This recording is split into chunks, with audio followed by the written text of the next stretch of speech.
बिस्मिल्लाहिर्रहमानिर्रहीम, अस्सलाम वालेकुम। आप देख रहे हैं प्रोग्राम न्यूज फीड और मैं हूं रुखशान मीर। नाज़रीन, आज सुप्रीम कोर्ट ने पंजाब में इंतखाबात 14 मई को कराने के फैसले के खिलाफ इलेक्शन कमीशन की जो अपील थी उसे मुस्तरद कर दिया और चीफ जस्टिस की सरबराही में 3 रुकनी बेंच ने इसकी समाअत की और बड़े सख्त रिमार्क्स दिए गए इलेक्शन कमीशन के वकील के हवाले से। और जस्टिस मुनीब ने से पूछा उनसे कि आपसे सवाल कुछ किया जाता है, जवाब आप कुछ देते हैं, 90 रोज के अंदर अगर इंतखाबात ना करवाए गए तो फिर इसका जिम्मेदार कौन होगा। इस पर हम प्रोग्राम में बात करेंगे, लेकिन अब से कुछ देर पहले 8 बजे निगरान वजीर आजम अनवारुल हक काकड़ ने सहाफियों और एंकर पर्सन से गुफ्तगू की है और उन्होंने बिजली के बिलों के हवाले से कुछ ऐसी बातें की हैं जो शायद पाकिस्तान की आवाम को हजम ना हो सके। मिसाल के तौर पर उन्होंने कहा है कि बिजली बिलों का मसला तो है लेकिन यह अमनो अमान का मसला नहीं है और उन्होंने यह इशारा दिया है कि मीडिया जिस तरह से इस इशू को रिपोर्ट कर रहा है यह इतना बड़ा इशू नहीं है जिस तरह से इसको रिपोर्ट किया जा रहा है। इंटरिम प्राइम मिनिस्टर ने, केयरटेकर प्राइम मिनिस्टर ने क्या कहा, जरा पहले आप वो सुन लें। एक तो मैं आपको ये अश्योर करा दूं कि ऐसा नहीं है कि ये बहुत ज़्यादा सीरियस लॉ एंड ऑर्डर का मसला है। ये मसला ज़रूर है, ये मसला ज़रूर है और इस मसले को ज़रूर मैग्नीफाई भी किया जा रहा है। हम ये भी समझते हैं कि तमाम पॉलिटिकल पार्टीज़ इस वक्त इलेक्शन मोड में है। उन्होंने लोगों से हुए बीमार जिसके सबब उसी अत्तार के लौंडे से दवा लेते हैं। जिन लोगों की कंट्रीब्यूशंस हैं तमाम लोगों की, वो तमाम लोगों ने ही इसको इशू बनाकर एक सोशल कॉज के तौर पर लेके चलने की कोशिश करें। हम उसको अंडरस्टैंड करते हैं। अगर मैंने इलेक्शन लड़ना होता तो शायद मैं भी यही कर रहा होता। हैविंग सेड दिस, हमारा जो करंट ये जो 2 माह का बिल बढ़ा है इसको हमने बहुत क्लोजली मॉनिटर भी किया है, इसकी कैलकुलेशन भी की है और इस इशू को रिजॉल्व करने के लिए अगर सबसे ज़्यादा हमने किसी बात पे मीटिंग्स की हैं और हम इकट्ठे हुए हैं वो यही नुकता था। जो फ्री यूनिट्स के हवाले से हमें कुछ हम तक इतलात आई, उस पे भी हमने एविडेंस बेस्ड, ये नहीं हो सकता कि सोशल मीडिया में कुछ लोग कोई ट्वीट कर दे या किसी और ज़रिए से इंफॉर्मेशन हम तक पहुंचाने की कोशिश करें और हम उसको गॉस्पेल ट्रूथ के तौर पे ट्रीट करें। हम उसको इन्वेस्टिगेट करते हैं, हम उसको सीरियस लेते हैं और उसके नतीजे में जो कंक्लूजन होती है उस कंक्लूजन के तहत फिर कोई पॉलिसी फॉर्मुलेशन देते हैं। हम अभी तक जो रेलेवेंट फाइनेंशियल इंस्टीट्यूशंस हैं मल्टीलैटरल, उनके साथ नेगोशिएशन में हैं और बहुत जल्द हम किसी न किसी ऐसी पोजीशन में होंगे कि जहां पर हम डिफाइंस में गए बगैर, क्योंकि वो एक ऐसा रेड एरिया है जिसमें हम कतन एंटर नहीं होंगे। शॉर्ट ऑफ दैट जो मुख्तलिफ ऑप्शंस हैं वो ऑप्शंस हम डिस्कस भी कर रहे हैं और उन ऑप्शंस की जो ट्रांसलेशन है, जो रिफ्लेक्शन है, वो जल्द आ जाएगी। तो नाज़रीन, आप निगरान वजीर आजम की गुफ्तगू सुन रहे थे। मसला है लेकिन कोई सीरियस लॉ एंड ऑर्डर का मसला नहीं है। लेकिन अगर हम इसको रिपोर्ट करते हैं और देखते हैं कि इस वक्त अवाम की कंडीशन क्या है, तो लोग तो सड़कों पर मौजूद हैं और कहीं पर बात की जा रही है खंबा उखाड़ मुहिम शुरू की जाएगी, कहीं पर बिजली के बिलों को नजर आतिश किया जा रहा है, तो कहीं पर मार्केट्स को बंद करके हड़ताल की जा रही है और ताजिर जो हैं इस वक्त पाकिस्तान के वो बुरी तरह पिस चुके हैं और वो ये शिकवा कर रहे हैं कि हम तो कोई काम नहीं कर सकते, मईशत का पहिया जो पहले से जाम है, इस सिचुएशन में हम उसको किस तरह से चला सकते हैं, ये बात नामुमकिन है। अब मुल्क में इलेक्शंस की बात जब उन्होंने की कि ये सियासी जमातों ने ही ये तमाम तर कमिटमेंट्स की हैं जिनकी वजह से खमियाजा हमें भुगतना पड़ रहा है और ये इलेक्शंस में जाने के लिए तमाम तर अपनी फेस सेविंग कर रहे हैं। इस पर हम बात करेंगे प्रोग्राम में। नईम मीर साहब, सदर ताजिर एसोसिएशन लाहौर, हमारे साथ मौजूद हैं। सीधी राना अजीम साहब हमारे साथ मौजूद हैं, PFUJ के secretary general. Doctor Hasnain Javed माहिर मुआशियात हैं, हमारे साथ प्रोग्राम मौजूद हैं और तज्जियाकार सलमान आबिद साहब भी हमें ज्वाइन कर रहे हैं। सबसे पहले डॉक्टर हसनैन जावेद साहब, आज जो उन्होंने गुफ्तगू की है सहाफियों और एंकर्स के साथ कि हम सारी सियासी जमातें इलेक्शन के मोड में हैं लेकिन बिजली के बिलों को लेकर जिस तरह से रिपोर्टिंग की जा रही है बहुत बढ़ा चढ़ाकर पेश किया जा रहा है। जय तो मुझे ये बताइए कि काकड़ साहब की ही कैबिनेट के अंदर वजीर खजाना और ये सारे सर जोड़कर जब बैठे हैं, तो इन्होंने इसी अत्तार के लौंडे यानी आईएमएफ के सामने यूं हाथ जोड़कर ये नहीं कहा कि जो हमने पैसे बचा के रखे थे हंगामी हालात के लिए, यानी बजट के अंदर जो मुख्तस किए थे 250 अरब रुपए, जो 2023-24 के लिए बजट था, जो मर मर के सागदार ने बनाया, जिसके अंदर जलील और रुस्वा कर दिया पूरी कौम को, उसके अंदर से जो 250 रुपए जो बजट बनाए हैं हंगामी हालात के लिए रखे थे, क्या काकड़ साहब ने ये तजवीज पेश नहीं करवाई और रिक्वेस्ट नहीं कराई और इसी अत्तार के लौंडे आईएमएफ से भीख नहीं मांगी कि हमें इजाजत दी जाए, इजाजत दी जाए?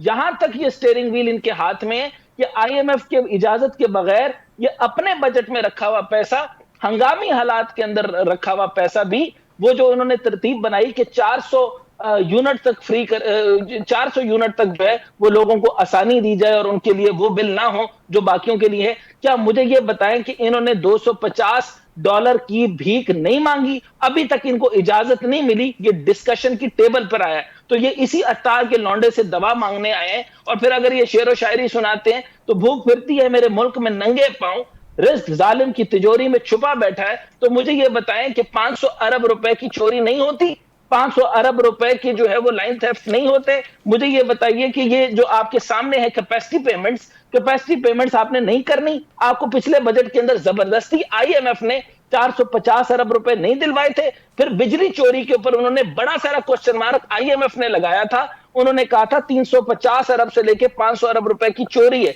तो मुझे ये बताइए इस रेशो से मैं सिर्फ 500 अरब ले लूं सिर्फ चोरी के, बिजली चोरी के, ना दहिंदगान के नाम में लूंगा, सलमान आबिद साहब भी बैठे हैं और बाकी लोग भी बैठे हैं, आप जरा सिर्फ ना दहिंदगान का नाम लेना शुरू कर दिया तो आपका चैनल बंद हो जाएगा।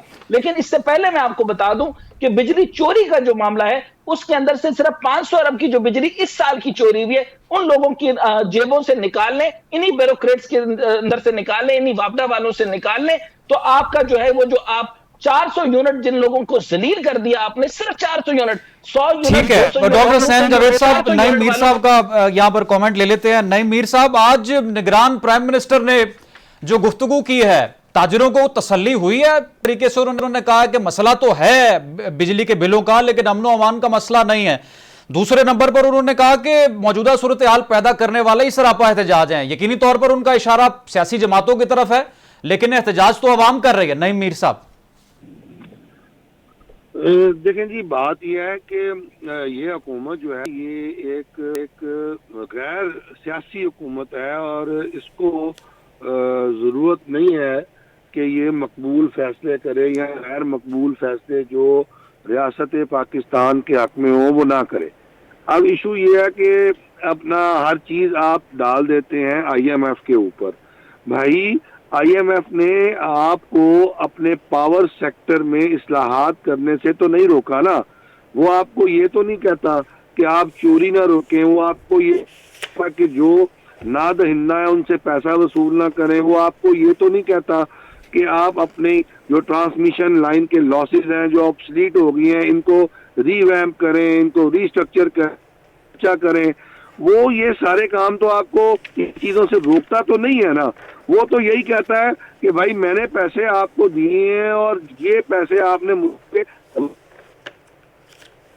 आप कोई ऐसा कदम ना उठाएं कि मेरे पैसे खतरे में पड़ जाए। तो ये तो उसका हक है, ये तो उसको कहना है और उसको कहना चाहिए।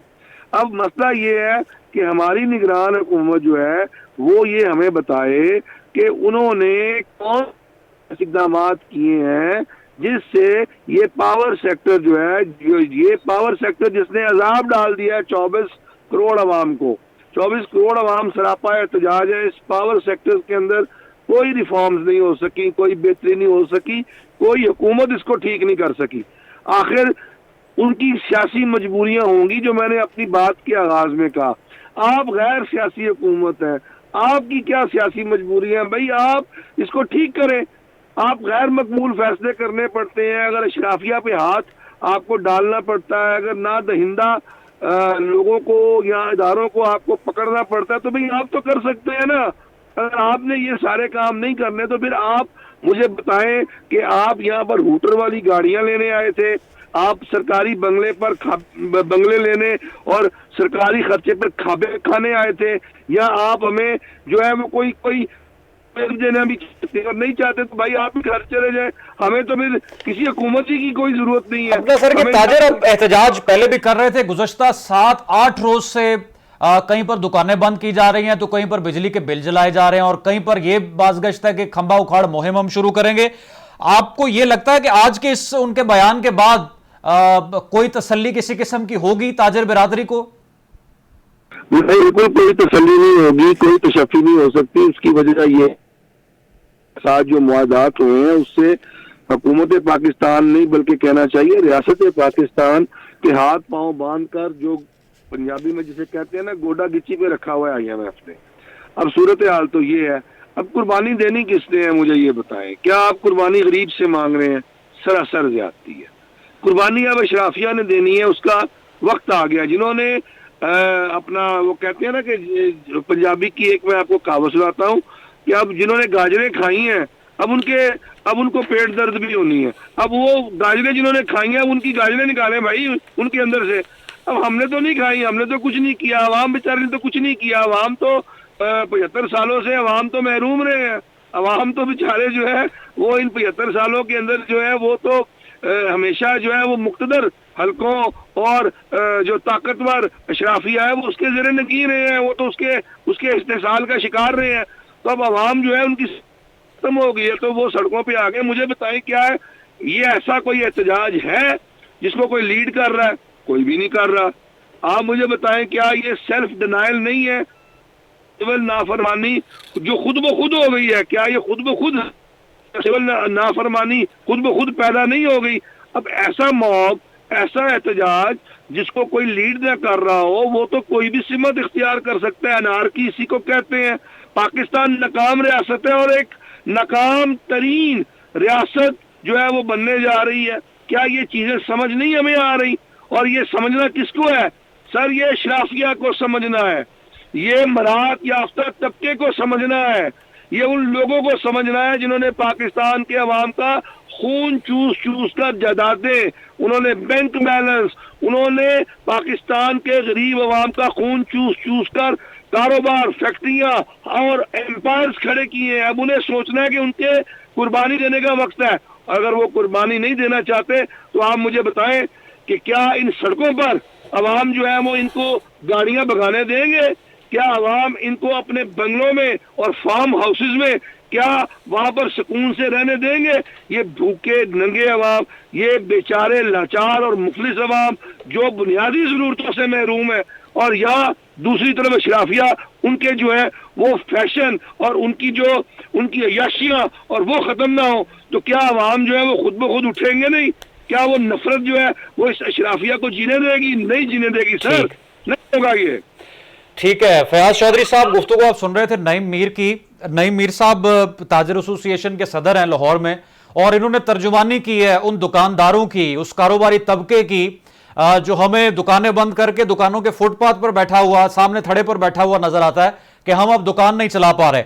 आज निगरान वजीर आजम ने इस हवाले से जो गुफ्तगू की है यकीनी तौर पर आपने सुनी, हमने नाजरीन को भी सुनाई है। बिजली के मुफ्त यूनिट्स देने के मसले के हकायक का तफसीली जायजा लिया गया है। वापडा मुलाजमीन जो मुफ्त बिजली इस्तेमाल करते हैं उस हवाले से जायजा लेकर पॉलिसी वाजे की जाएगी। अब आपको क्या लगता है, कोई जिस तरीके से अवाम के कंसर्न्स हैं कि मुफ्त बिजली लोगों की बंद की जाए तमाम इदारों की, अब अमली तौर पर इस तरह के इकदाम उठा लेने चाहिए हुकूमत को? जी थैंक यू जी फॉर ब्रिंगिंग मी ऑनलाइन। मैंने अभी गुफ्तगू सुनी जो भी हमारे फाजिल दोस्त अपना जो कर रहे थे। नेचुरली बहुत ज़्यादा ह्यू एंड क्राई है पूरे मुआशरे में कि ये क्या हो गया हमारे साथ। मैं एज ए प्रोफेशनल जो इस सेक्टर से वाबस्ता हूँ चंद सालों से यहाँ पाकिस्तान में, या पहले भी कभी वापडा एम्प्लॉई के तौर पे, मैं इसको बहुत बड़ा अपने यानी कि अवाम के साथ या अपने लोगों के साथ, जिसको एक हिंदी का वर्ड भी है कि अन्याय है, नाइंसाफ़ी है हर तरह की, कि हमने उनके बिहाफ पे कैसे कैसे गलत फैसले किए और एक बिल्कुल ही पॉलिटिकल मोटिव हासिल करने के लिए ऑफ एनी काइंड, वो हमने इस तरह के फैसले, और जो प्रोफेशनल्स उस वक्त अवेलेबल थे उन्होंने होने भी दिए। सर तो फैसले तो थोड़ी किए, बहुत माजी में हमने गलतियां भी की यकीनी तौर पर हुकूमत ने, लेकिन अब इसका हल क्या है? आता हूं जी, उधर आता हूं। तो पहले तो ये है कि हमें ये एहसास हो कि अच्छी तरह अब तो लोगों के कैसे कानों से धुआं निकल आया है कि भी हाँ जी गलतियां हुई हैं, तो ठीक है, पहले तो उनका भी हिसाब तो बाद में कर लेंगे, लेकिन असल में ये तवज्जो को किसी और तरफ ले जाने की बात है। इतने इतने बड़े ब्लंडर हो गए, जहां हमें मुल्क को हजारों अरब, हजार नहीं हजारों अरब के नुकसानात हुए, और हम कहां फोकस कर रहे हैं 5-10 अरब रुपए पे, जो कि किसी के पैकेज का हिस्सा है। 50 साल से कभी कोई प्रॉब्लम नहीं हुआ। ये जो अभी आपने वापडा एम्प्लॉय या उनके, आपको पता है कि टोटल पावर सेक्टर का जो टोटल, अगर आप एम्प्लॉइज के जो आप यूनिट्स की हम बात करते हैं 0.02% आपका टोटल उसका इंपैक्ट है। आपके 2 या 3 पैसे नहीं बनते ओवरऑल टैरिफ में।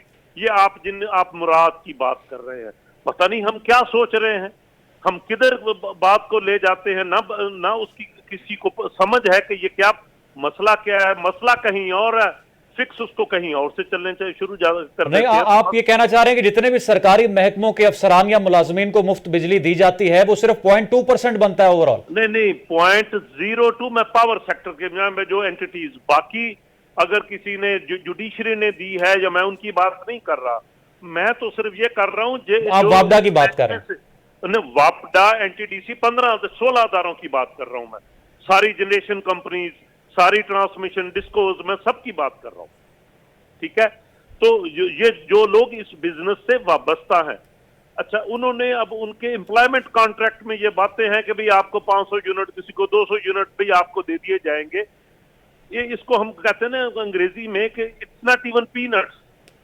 तो हम फोकस अपना सारा वक्त वहां जाया कर रहे हैं, लेकिन हम ये बात नहीं कर रहे कि जहां मेरी 2015-16 में जो मेरी कैपेसिटी पेमेंट थी 275 अरब थी, आज वो 2000 अरब से ज्यादा हो गई है, इसकी कोई बात नहीं कर रहा।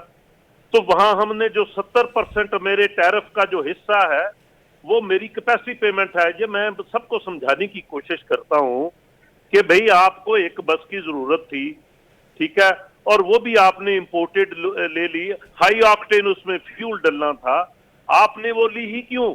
आपने चलो 2 ले लेते, आपका लोडिंग, आपका कारोबार ठप हो गया। एक बस में बैठती थी 50 सवारी की बस में 40 या 30 लोग, दूसरी ले ली तो एवरेज लोड 3 हो गया। अब मुश्किल पड़ गई कि अब उसकी लीज पेमेंट भी देनी है और उससे कारोबार भी चलाना है। आप तीसरी और चौथी ले लेंगे तो कारोबार तो ठप होना है ना, उसकी कैपेसिटी पेमेंट तो सर पे खड़ी है। और दूसरी बात, और फिर हमने जो टेक्नोलॉजी, जैसे हमने इंपोर्टेड कोल के प्रोजेक्ट्स लगाए जल्दी में, हालांकि थर्कोल तो लग रहा था, हमें काहे की जल्दी थी कि भी पहले 5 साल में या जीरो लोड शेडिंग का जो हमने नारा लगाया। अब ये विजडम की बातें हैं जो आपने फ्यूचरिस्टिक, आप 30-30 साल का एग्रीमेंट कर रहे हो बेस लोड प्लांट पे जो कि इंपोर्टेड फ्यूल बेस्ड है। ऐसा होना चाहिए क्या? हमने आरएलएनजी के प्रोजेक्ट, अगेन इंपोर्टेड फ्यूल है, क्या वो बेस लोड प्लांट मुझे लगाना चाहिए इंपोर्टेड फ्यूल? और फिर वो $7 की आरएलएनजी हो गई 40, अब तो यार अच्छा वो मेरे तो पता ही नहीं लगा। ठीक है, डॉक्टर हसनैन जावेद साहब का रुख मैं करूंगा, सर आपकी तरफ आता हूं वापस। निगरान वजीर आजम ने भी ये कहा है कि तमाम इदारों से ये पूछते हैं कि वो कितनी बिजली इस्तेमाल कर रहे हैं, और उन्होंने कहा कि फौज 1 यूनिट भी मुफ्त इस्तेमाल नहीं करती।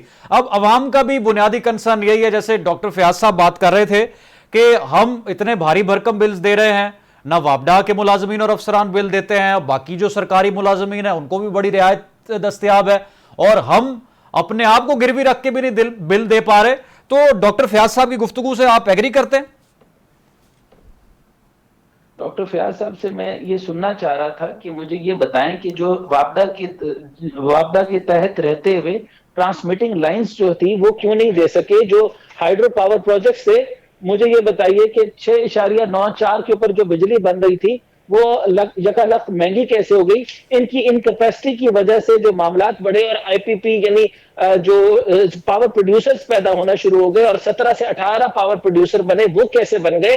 आप लोगों ने बिजली की तरसीलें ठीक की होती, कैपेसिटी सही होती, ट्रांसमिशन ठीक होती, तो वापडा के एम्प्लॉयर के तौर पे अगर वो गुफ्तगू फरमा रहे हैं तो मुझे इसे समझाइए कि इन्होंने ये चीज बतानी थी कि कौन सा बड़ा ब्लंडर था। इन्होंने ये जाकर के जो है वो उधर दूर दराज थर के एरियाज के अंदर जो है वो क्या नाम है वो दूर दराज जाकर के इन्होंने बिजली के यूनिट क्यों बनाए, लाइन लॉसेस का तरीकाकार बताएं, पर किलोमीटर जो है वो लाइन लॉसेस कितनी होती है मुझे ये कैलकुलेशन करके बताएं। ये जाके तरतीब डिफरेंट करने की कोशिश कर रहे हैं। 18 रुपए का यूनिट था, 90 रुपए का यूनिट पहुंच गया। आईपीपीएस की बात दुरुस्त है, वो 2.64 ट्रिलियन यानी 2.64 खरब पर पहुंच गई। लेकिन वापडा तो सिर्फ इस वक्त हालत तो ये आ गई है जो मैं डिस्कस कर रहा हूं कि 250 अरब रुपए मिल जाए तो आप सिर्फ 400 यूनिट वालों को रिलीफ दे सकते हैं। तो वापडा पूरी जिंदगी से 75 सालों से पैसा जो है वो मुफ्त के तौर पे अगर खा रही है और अगर उनको यूनिट्स फ्री कर दिए, उस सारे 75 साल को छोड़ दें। इस टाइम पर जो बुरी हालत और क्राइसिस आया, अगर वापडा ठीक काम कर रहा होता तो पावर प्रोड्यूसर कैसे आते? अब वापडा अगर वापडा काम ठीक कर रहा होता तो एलएनजीपी के ऊपर हमारी 51.42 की बिजली क्यों बनती, कोल पर 40.54 की क्यों बनती, ईरान से बिजली का जो तरीकाकार है वो क्यों होता, मकामी कोयला जो है वो 23.73 के ऊपर जो बनता था वो नहीं बना सके, न्यूक्लियर पे ये बिजली नहीं बना सके, बिगास पे ये नहीं बना सके, लोकल गैस पे ये नहीं बना सके, विंड पे ये नहीं बना सके, हाइड्रो पे बनानी थी। वापडा ने किया क्या है? ये अपना जवाब देने के बजाय टोटल सियासी गुफ्तगू फरमा रहे हैं। और ये सियासी गुफ्तगू अगर हमने यही सुननी है तो वापडा की टेक्नोक्रेसी, इनको गुफ्तगू सुन के मुझे समझ आ गया कि वापडा डूबा क्यों है, वापडा की इनकॉम्पिटेंसी क्या है, वापडा क्यों काम नहीं करता रहा और आज हमारे हाइड्रो प्रोजेक्ट्स क्यों नहीं बन सके। सियासियों को इन्होंने ही तो जुर्रत दी है। इतना बड़ा पावर थेफ्ट जो हर साल जो है वापडा के अंदर होता है, ये कुंडियां लगा करके जो एसीओ को एसीसीज को कौन देता है? मुझे सिर्फ ये बताएं कि मैक्सिमम सऊदीया और यूएई के अंदर इनके 17 और 18 के ग्रेड के ऑफिसर वापडा के काम कर रहे हैं, इधर भी तनख्वाह ले रहे हैं, उधर भी तनख्वाह ले रहे हैं। ये मामला बहुत आगे तक जाएगा और मैं उनके नामों की लिस्ट अगर पेश कर दूं तो मैं अगर आपको 4-5 नाम भी अभी मोटे मोटे एक्सियंस के नाम दे दूं तो वो ठीक रहेगा कि इधर भी नौकरी करते हैं, उधर से भी नौकरी करते हैं और जहां से इनका दिल करता है यहाँ पे सरकारी नौकरियां करके ये काम करते हैं। मीटर रीडर से लेकर नीचे तक और जो मीटर लगाते हैं उसमें भी रिश्वत लेते हैं। उसके अलावा तरीका कार ये है, मेरे पास मैंने खुद 17 के करीब जो है वो एसटीओस को पढ़ाया, उन्होंने मुझे आकर बताया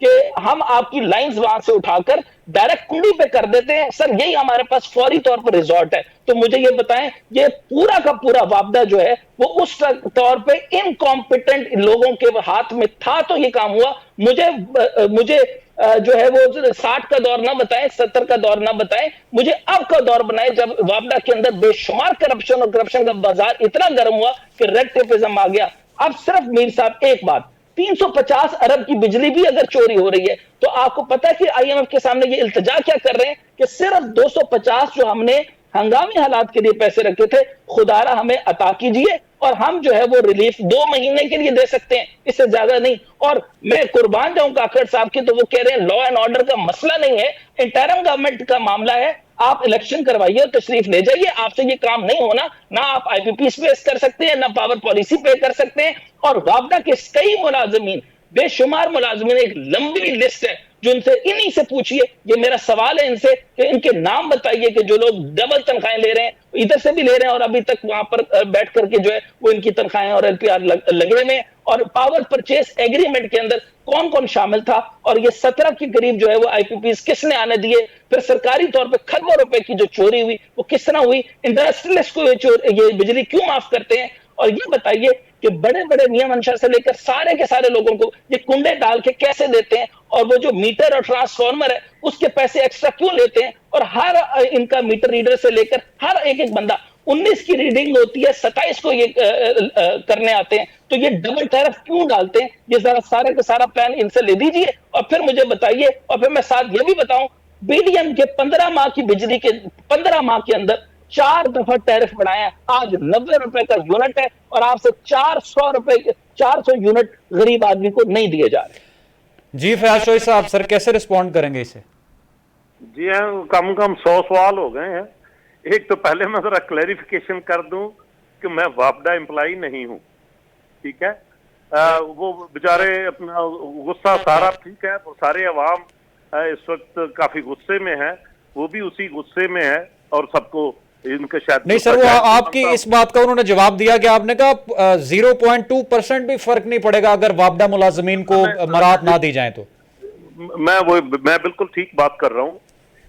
मतलब मैं तो टोटल जो एनर्जी आपकी सेल्स है, मैं लम्स एनर्जी इंस्टीट्यूट में डायरेक्टर हूं, ठीक है जी, मेरा पावर सेक्टर से तो अलग है। यस, मैं कभी वापडा एम्प्लॉय था, लेकिन वापडा का सर उर्फे आम में नाम इस्तेमाल हो रहा है।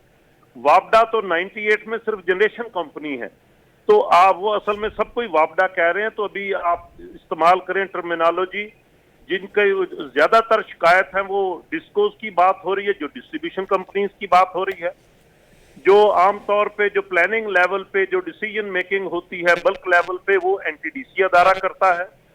तो ये पता होना चाहिए वापडा का रोल। नहीं सर, डॉक्टर हसनैन साहब ने जितनी बातें की हैं वापडा के हवाले से, उस पर क्या कहेंगे? आप दुरुस्त कह रहे हैं डॉक्टर हसनैन साहब? नहीं जी, कुछ बातें उनकी नेचुरली दुरुस्त हैं, इनएफिशिएंसीज की वजह से, या अपना जो कस्टमर कि मुल्क को इस नहज तक पहुंचाने में वापडा का अहम किरदार है। नहीं, सुन लेना, वापडा का अहम किरदार नहीं है, गवर्नमेंट का अहम किरदार है।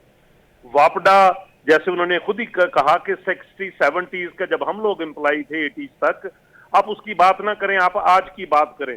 तो आज तो वापडा तो टूट गया 98 में। तो वो वापडा जो सिर्फ जनरेशन कंपनी है, मैं एक सवाल का उनसे पूछता हूं कि जब सर्दियों में पूरे 10,000 मेगावाट जो जनरेशन कैपेबिलिटी है पानी की, जब वो 1,000 से भी कम रह जाती है सर्दियों में, और आपकी डिमांड 12,000 है, तो आप वो पानी नहीं है तो वो किससे पूरी करेंगे? वो फिर तब भी आपको थर्मल प्लांट लगाने पड़ेंगे। तो ठीक है, आप जो जिस पावर सिस्टम की ओवरऑल समझ होनी चाहिए, जो बंदा बात करे तो पूरे पर्सपेक्टिव में बात करे। मैं खुद तो कबूल कर रहा हूं कि पावर सेक्टर में हमारी डिमांड जो है वो इस वक्त हमने 30 को टच कर लिया हुआ है और 25,600 सप्लाई कर दी हुई है। ये तो इशू ही नहीं है ट्रांसमिशन का। अगर वो ट्रांसमिशन का इशू अगर है भी तो मुझे उससे फर्क नहीं पड़ना चाहिए। वो उसकी मैं रीजन बताता हूँ। 4 महीने नवंबर, दिसंबर, जनवरी आपकी कभी 12,000 से डिमांड नहीं बढ़ी, रात को 8,000 हो जाती है। तो ये गर्मियों में जो 12 से जो 30 का फर्क है, ये कूलिंग लोड का है। जो आपके फैन एयर कंडीशनर हैं, वो जो अशराफिया जिसकी बात कर रहे हैं, वो 18,000 पूरी इंजीनियरिंग कम्युनिटी को मैं क्वेश्चन कर रहा हूं, इनको भी क्वेश्चन कर रहा हूं कि ये हमने अपनी आंखों के सामने अपने मुल्क के साथ जो जुल्म होने दिया, हमने अपनी कंस्ट्रक्शन प्रैक्टिसेस खराब कर दी। और ये बिल्कुल ऐसा ही है कि मैं 22,084 बिलियन डॉलर्स मैंने इन्वेस्ट करके जनरेशन, ट्रांसमिशन, डिस्ट्रीब्यूशन पे कारोबार सिर्फ कर रहा हूं 20-30 टेरावाट आवर्स का। It is not sustainable. असल वजह वो है हम कहीं वीड्स में घुस जाते हैं, ओ जी एफिशिएंसी है, ये जी डिपार्टमेंट काम नहीं ठीक करता। जो आप उनको क्वेश्चन करें जिन्होंने ये इस अंदाज से जब अदारा को अलग किया। सर तो सवाल मेरा सिर्फ ये है आपसे फयाज साहब के, अभी जिस तरह से निगरान प्राइम मिनिस्टर ने कहा है कि हम देख रहे हैं कि कौन सा महकमा कितनी बिजली ले रहा है मुफ्त, अगर मुफ्त बिजली को फौरी तौर पर काट दिया जाता है तो आवाम को कुछ सुकून मिलेगा? सर मैंने ये पूछा आपसे। सर भाई आपके पास बेहिसाब जनरेशन है और जितनी जनरेशन बिके उतना टैरिफ कम होगा। असल इसका सोल्यूशन ये है आपका। सर बिकती तो नहीं, मुफ्त मिलती है सर मुलाजमीन और अफसरान को। बात सुने यार, आप अभी वो पंजाबी के कुछ एक साथ मिसालें दे रहे थे। अगर आप ऊंट के ऊपर से एक छाननी उतार लें कि क्या उसका वजन हल्का हो जाएगा? ये मैं बात कर रहा हूं कि कैपेसिटी पेमेंट है, खुद बता रहे हैं 2.4 ट्रिलियन जो टोटल अपना जो मुराद मिलती हैं अपना पूरे जो कि उनके तनख्वाह का हिस्सा है, आप या उसको पैसे दे देंगे या आप उसको एनर्जी के बिल दे अपना को 400-300 यूनिट दे देंगे। मुझे नहीं समझ आती कि हमने अपना फोकस इधर क्यों कर लिया है। बिल्कुल सियासी गुफ्तगू के तौर पे हो रहा है। 10-11 अरब की बात है टोटल तनख्वाह। आप कह लें पूरे पाकिस्तान में जितने भी पावर सेक्टर से जुड़े हुए लोग हैं वो 10-11 अरब नहीं होगी, अब बात हो रही है ट्रिलियन। जी डॉक्टर हसनैन साहब चलाए जरा माइक सर। जी डॉक्टर हसनैन साहब चले आप फैजुल हसन मीर साहब डॉक्टर साहब से ये पूछ लीजिए कि सिर्फ ये पूछें कि जो बड़े बड़े क्वेश्चन मार्क आईएमएफ ने लगा के भेजे हैं कि आपकी कैपेसिटी पेमेंट को छोड़ दें। अभी तक वापडा के ही जो है वो 70 के बाद से मुझे ये बता दें कि बिजली चोरी टोटल कितनी हो रही है। ना दहिंदगान कितने हैं, मुझे ये ना बताइए कि इंडिपेंडेंट पावर प्रोड्यूसर क्या है। मुझे ये भी पता है कि जो 1994 के बाद जो है वो बेनजीर साहिबा की हुकूमत से शुरू हुआ था, और ये मामला कहां से कहां चला गया पावर पॉलिसी के नाम पर, और पावर पॉलिसी के बाद से हर गवर्नमेंट चोर आती रही। क्या वापडा उसके अंदर दखल अंदाज नहीं था? क्या 17 कंपनी जो बाद में आई तो उनको ये टारगेट नहीं दिया गया था कि ये मामला क्या बनाए? मुझे ये बताएं कि आरएलएनजी के ऊपर जो बिजली राजा रेंटल साहब लेकर आए थे वो क्या तरीका था? हाइड्रो के ऊपर पावर जो बंदी थी उसके बारे में आपने कितनी बताई? अल्टरनेटिव एनर्जी पे गुफ्तगू जब कर रहे हैं तो मुझे बताएं कि डैम जो नहीं बने, और दयामिर भाषा और दासू डैम जो अब तक आपके पास 5000 तकरीबन 500 या 1000 मेगावाट की बिजली की अभी भी कैपेसिटी रखता है, रीजनल ग्रिड में भी नहीं है और नेशनल ग्रिड में भी नहीं है। आप मुझे सिर्फ सवालात फोकसली, बाकी हम आईपीपीस के बारे में तो पूछ ही नहीं रहे, कैपेसिटी पेमेंट भी नहीं पूछ रहे, सिर्फ दो बातों का जवाब दीजिए कि अब तक सिर्फ वापडा ही ने कितने लोगों को चोरी करवाई है, और ना दहिंदगान कितने हैं तो वापडा के ना। तो मुझे बताएं कि सिर्फ आप 70 से लेकर 2000 तक का ही गैप बता दें, बाकी बात खत्म। जी फयाज चौधरी साहब। जी जी, मैं ये कह रहा हूं फिर वापडा का नाम ले रहे हैं, वो डिस्ट्रीब्यूशन कंपनी। अब पंजाब की जो डिस्कोस हैं उसका मैं जवाब बता देता हूं। पंजाब की डिस्कोस का आप नेपरा की वेबसाइट पे जाके उठा के देख लें कि उनका ऑलमोस्ट 100% रिकवरी है, ऑलमोस्ट। ठीक है, लॉसेस भी आप कह लें कि जो इंटरनेशनली फिगर है वो 7 से 8% होती है जो डिस्ट्रीब्यूशन के लॉसेस हैं। इनका नंबर 9 से 11 है, तो 1-2% वहां इंप्रूवमेंट हो सकती है और वो होनी चाहिए। अच्छा, फिर जो बाकी जो 3 सूबे हैं, बलूचिस्तान हो गया, वहां आपका ना रिकवरी ठीक है ना आपके लॉसेस ठीक है। इसी तरह सिंध में है और इसी तरह केपी में है, तो आपके तकरीबन 38% आपका लॉसेस है। तो ओवरऑल जो वापडा, अगर 100 रुपए का बिजनेस वापडा की बजाय अगर मैं डिस्ट्रीब्यूशन 10 कंपनियों की बात करूं, अगर वो 100 रुपए का बिजनेस करते हैं, वो बिल देते, सुन लें, अब वो 89 रुपए उनको मिलते हैं, 11 रुपए रिकवरी नहीं होती। तो वो क्योंकि प्रोविंस दूसरी है, इसी तरह वो गवर्नमेंट सोच रही थी कि शायद ये प्रोविंसेस को देने से शायद फायदा हो जाए, तो ये मल्टीपल ऑप्शंस गवर्नमेंट कंसिडर कर रही है। तो असल मसला फिर ये उन्होंने बात की कि वो 10, वो मैं कहता हूँ 10,600 अब इस वक्त है हाइड्रो, और हाइड्रो पावर डेवलप करना आपको पता है उसके लिए बड़ा कैपिटल इंटेंसिव काम होता है। आप मुझे बताएं, क्या मैं धातु को, हेलो जी जी, आ रही है आपकी आवाज फयाज साहब। अच्छा, जो दासू को क्या मैं लाहौर ला सकता हूं? मैं बूंजी का क्या तरबेला को, तरबेला में तो कोई लोड नहीं है, लाहौर तो है, लाहौर और फैसलाबाद में या मुल्तान में। तो इन्होंने बात की थी कि भी हमने थर क्यों जाल लॉसेस ज्यादा होगा, भाई थर को मैं कैसे उठा के ले आऊं लाहौर? ठीक है, तो यहाँ जनरेशन सोर्स होगा वो चीपर रिसोर्स है, तो वहां से ट्रांसमिशन की जो इन्वेस्टमेंट ही नहीं है कि बिजली कहां तक पहुंचानी है, पर लाइन लॉसेस होंगे तो फिर कैसे होगा? नेशनल वे से जब बिजली सागदार साहब उधर रहीम यार खान में पहुंचाते हैं, उनको बिजली देना आती है, लेकिन आप ये बता रहे हैं कि कश्मीर के अंदर जो बिजली आती है वो चोरी अलग होती है और वो बिल चार्ज होता है और फेडरल को नहीं मिलता। गिलगित बल्तिस्तान में पेमेंट होती है लेकिन उनको फेडरल को नहीं मिलता। बाकी सारे ममालिक के बाकी सारे जगहों के ऊपर ये सिर्फ थेफ्ट का अभी तक जवाब नहीं दे रहे, कैपेसिटी पेमेंट्स का अभी तक जवाब नहीं दे रहे। कैपेसिटी पेमेंट तो छोड़ दे, ना दहिंदगान का नाम लेते हुए क्यों कभी तारी हो रही है इन पर?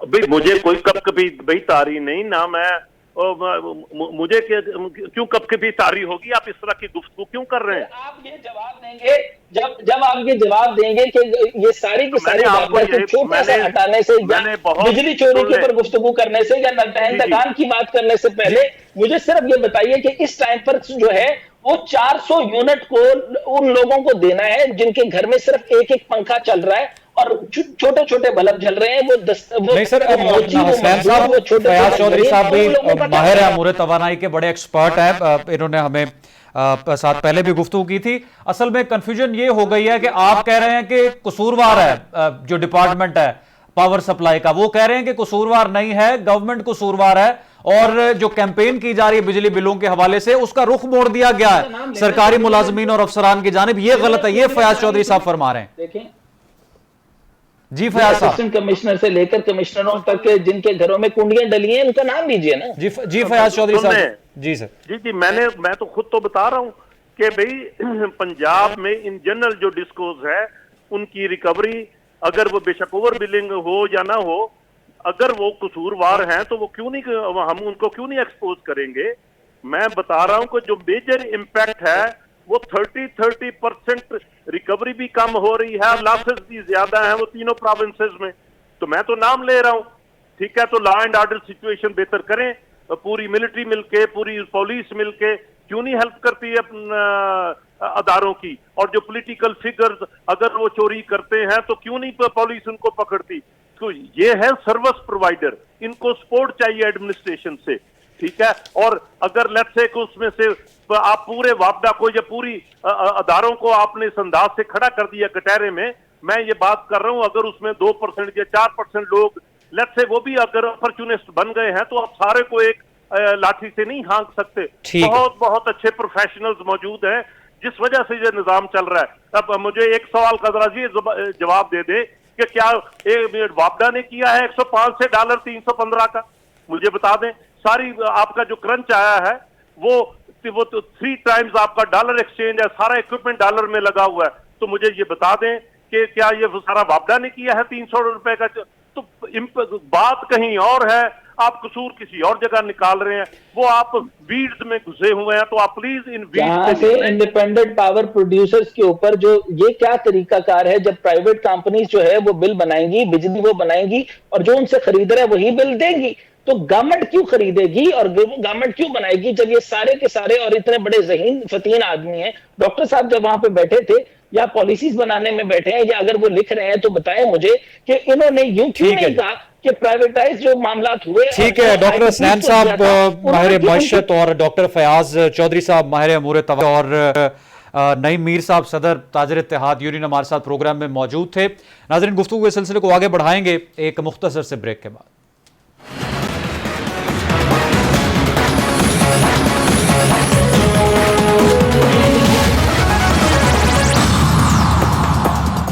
Welcome back. नाजरीन, ब्रेक से पहले बात हम कर रहे थे मुल्क में जो मुआशी और सियासी बहरान पैदा हो चुका है उस हवाले से, और निगरान वजीर आजम ने आज सहाफ़ियों के साथ जो गुफ्तगू की है। राना अजीम साहब सीनियर सहाफ़ी प्रोग्राम में हमारे साथ मौजूद हैं। राना साहब, आपने सुना है निगरान प्राइम मिनिस्टर ने क्या कहा है? कहते हैं कि मसला तो है बिजली के बिलों का, लेकिन ये अमनो अमान की सूरत हाल का मसला नहीं है। और मीडिया जिस तरीके से इसको रिपोर्ट कर रहा है, उन्होंने इशारा दिया कि बहुत बढ़ा चढ़ा कर रिपोर्टिंग की जा रही है इस सारे इशू पर, क्या कहेंगे? बिस्मिल्लाहिर्रहमानिर्रहीम। देखें जी, मैंने वो सुनी तकरीर, और उस तकरीर में जो लबो लहजा था वो भी मैंने सुना। मैं तो उनसे 5 सवाल करता हूँ। क्या पाकिस्तान के अंदर बिजली की कीमत गरीब आवाम की पहुंच से दूर नहीं है? क्या पाकिस्तान के अंदर जो बिजली है वो इतनी महंगी नहीं है? क्या पाकिस्तान के अंदर पेट्रोल महंगा नहीं है? क्या पाकिस्तान के अंदर गरीब इंसान जो है वो अपने घर का बिल अदा कर सकता है? क्या पाकिस्तान के अंदर लोग अपने घर का सामान बेचकर बिल अदा नहीं कर रहे? क्या लोग खुदकशियां नहीं कर रहे? क्या लोग जो है भूख से नहीं मर रहे? अगर इस मुल्क में भूख नहीं है, अगर इस मुल्क में बिजली की कीमत ज्यादा नहीं है, अगर इस मुल्क के अंदर बाकी चीजें महंगी नहीं है, तो फिर मुझे बता दे फिर महंगा क्या है?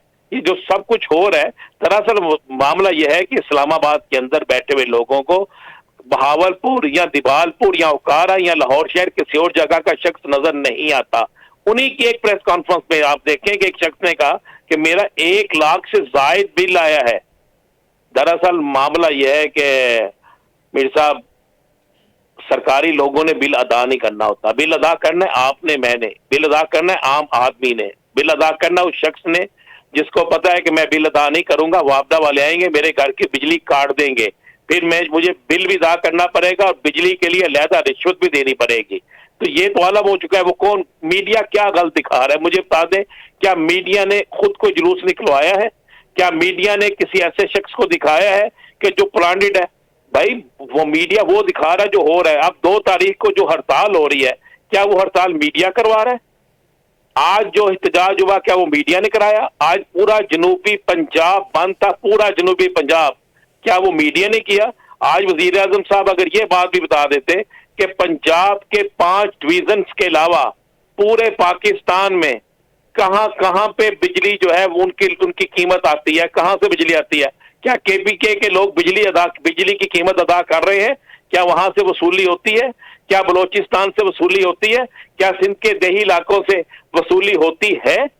ये भी बता देते ताकि उन्हें पता चलता कि वाकई ये सारा बोझ बर्डन जो अवाम पे डाला गया है, जो लोग चीख रहे हैं, तो बेचारे क्यों चीख रहे हैं। लेकिन वो वजीर आजम अच्छा, साहब राणा है साहब, जी। निगरान वजीर खजाना भी कुछ अरसा खामोश रहने के बाद मंजर आम पर आई और उनकी जानिब से भी इशारा दिया गया कि ये तमाम तर फाइनेंशियल कमिटमेंट्स और डील तो पीडीएम हुकूमत या माजी की हुकूमतों ने की हैं, हम इस पर क्या करें। और आज ऐसा ही इशारा निगरान वजीर आजम ने भी दिया है कि जिनकी वजह से ये हालात पैदा हुए हैं वो ही एहतजाज कर रहे हैं। लेकिन सर, अवाम की फिर कहां सुनवाई होगी? वो कहते हैं कि हम नहीं कर रहे, ये कहते हैं हम नहीं कर रहे, लोग कहां जाए? इलेक्शन भी 90 रोज में नहीं हो रहे। देखें, एक चीज बड़ी क्लियर है कि ख्वाजा आसफ इस बात को मान चुके हैं एक प्रोग्राम में कि ये हमने ही किए हैं, और ये जितने टैरिफ हैं, ये तमाम के तमाम टैरिफ जो हैं, जो आगे आने वाले दिनों में भी सितंबर तक जाएंगे, ये हमने साइन किए हुए हैं। इसमें तो कोई दूसरी राय नहीं। लेकिन अब वही है ना कि कातिल जो है वो मकतूल के जनाजे में आके सबसे ज्यादा मातम कर रहा है। जो कातिल है ना वो मकतूल के जनाजे में आ गया, वहां पे मातम कर रहा है। बिल्कुल ये साबका हुकूमत के बहुत से लोग जो हैं इसमें शामिल थे। लेकिन जो निगरान हुकूमत आई है, ये किस लिए आई है? अगर तो ये सिर्फ 3 माह के लिए इलेक्शन करवाने के लिए आई है, तो फिर ये ऐलान करें कि जनाब हम 3 माह में इलेक्शन कराएंगे। वो तो ऐलान कर रहे हैं 6-6 साल के मंसूबों का, वो तो ऐलान कर रहे हैं 5-5 साल बाद पाकिस्तान की सूरत हाल क्या होगी। अगर वो निगरान सेटअप है, सिर्फ निगरान सेटअप है, तो जो उनके पास मैंडेट है उस पर अमल करें। लेकिन इनको असेंबली ने एक मैंडेट दिया है, इनको एक ताकत दी है कि आप इंटरनेशनल मुआहिदों में कमी पेशी कर सकते हैं, तो करें ना। IMF से बात करें, उनसे बताएं उन्हें कि हमारे मुल्क की अवाम जो है उसकी ये सूरत हाल है। बताएं उन्हें कि हमारे लोग जो है वो भूख और प्यास से मर रहे हैं। बताएं उन्हें कि हमारे लोग जो है बिजली के बिल अदा न करने की खातिर खुदकुशियां कर रहे हैं। आपको पता है, एक सर्वे के मुताबिक मीर साहब 35% बच्चे स्कूल जाना छोड़ गए हैं सिर्फ इस वजह से कि उनके वालिदैन के पास फीस नहीं है। वो घर बिजली का बिल दें या बच्चों की फीस दें, तो इसका जिम्मेदार कौन है? रियासत जिम्मेदार होती है, हुक्मरान जिम्मेदार होते हैं। इसका जवाब हुक्मरानों को देना होता है जो मौजूदा वक्त के हाकिम होते हैं। वो कहे हमें अच्छा मिला या बुरा मिला, जब उन्हें इक्तदार मिला तो इन्हें इक्तदार मिला। अब उनको सही करना या गलत करना उनकी जिम्मेदारी है, ये आपकी मेरी नहीं है। मीडिया पर मत बरसें, मीडिया को कोई कसूर नहीं है। मुझे पता है मीडिया पर आने वाले दिनों में जो हालात होने वाले हैं, जो सवाल आप कर रहे हैं शायद आप भी ना कर सके, जो जवाब मैं दे रहा हूँ शायद मैं भी ना दे सकूं। आने वाले दिनों में जो हालात होने वाले हैं। राणा नजीम साहब सीनियर सहाफ़ी प्रोग्राम में मौजूद और डॉक्टर हसनैन जावेद साहब माहिर मौशा प्रोग्राम में मौजूद थे। नाजरीन, जिस तरह से गुफ्तगू उन्होंने की है कि ये जिम्मेदारी अब किसी और पर नहीं डाली जा सकती, मौजूदा हाकिम को जवाब देना होगा अगर अवाम सड़कों पर निकल रही है और अवाम अगर सरापा एहतजाज। रुखसार मीर को इजाज़त दें, दोबारा हाजिर होंगे। अल्लाह हाफिज़।